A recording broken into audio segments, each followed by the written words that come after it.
A sprawling camp in Sudan as another refugee crisis unfolds.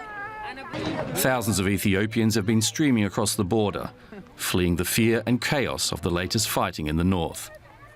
Many who arrive here bring stories of escalating violence and atrocities.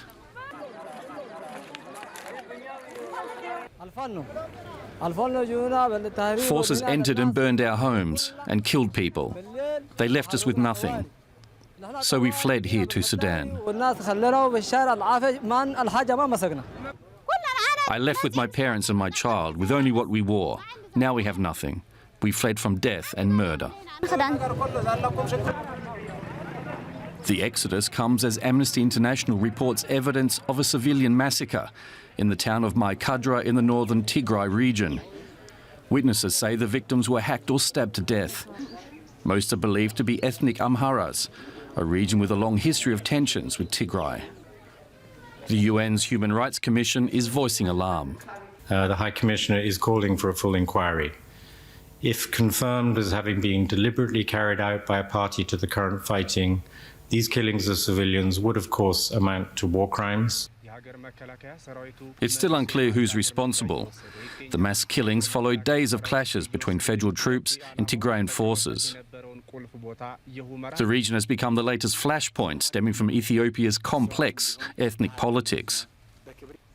Tigrayans controlled Ethiopia's central government for 30 years, but their power has waned under Prime Minister Abiy Ahmed, who came to power in 2018.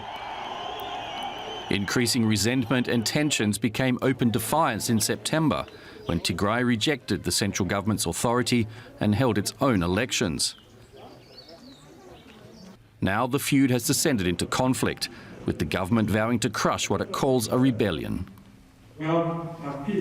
It will end as soon as the criminals are disarmed, legitimate administration is restored, and fugitives apprehended and brought to justice. As civilians flee, fears are mounting that Ethiopia could be at the beginning of a protracted and bloody civil war. Let's go now to the Ethiopian capital, Addis Ababa, where journalist Samuel Getachew is standing by. Hello to you, Samuel. Now, it has been difficult for outsiders to get accurate information on what's going on. What is the latest you can tell us on this conflict? While the media and the NGO cannot travel to the region, what we are reflecting on is the report that's coming from Amnesty International, Human Rights Watch, the NGOs, the people that have fled to Sudan, telling the world that this is heading to a potential civil war, and many people are dying. In Sudan, it's getting up to 20,000 Ethiopians that have moved to the Sudan looking for shelter. So this is becoming a disaster, not just for Ethiopia or the region. It's heading it's affecting everyone. So everybody is overwhelmed with the need that they have. They can't even transport basic food to the area. So you can imagine the impact it's having on the ground. Well, what exactly sparked this fighting? What is at the heart of the conflict? It looks like it's, the government, the Ethiopian government has placed a condition for a ceasefire, which is to hand the leadership of the Tigray region, which the central government sees as being illegal.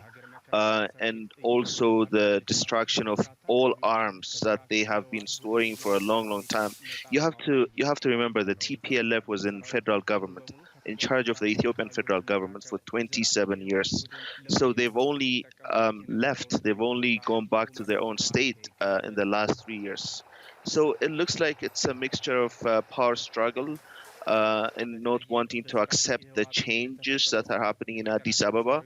And it's a mixture of all of those. But again, the impact it's having on the ground is just huge. It goes beyond the governments of Addis Ababa and the state of Tigray. Well, we also know that Tigray is not the only region in Ethiopia that has seen tensions in recent months. Samuel, how is this latest conflict affecting Ethiopia's overall stability? There was a gunfire or a sound of fire or a scene in the heart of the Amhara region in Gondar, in the Bahar Dar, which is a tourist attraction. We can't confirm if anybody has died, but it's trickling down all over the nation. But beyond the Tigray conflicts, there's also conflicts all over Oromia region, people dying. So it's becoming a huge disaster. And unless there's going to be a ceasefire, you'll see thousands or many people being affected. A reminder of what happened to Ethiopia some 30 years ago with the Ethiopian famine that affected so many people and made an instant refugees with many thousands of Ethiopians all over the world. Journalist Samuel Getachew in Addis Ababa, thanks so much for your reporting. Thank you. Thank you.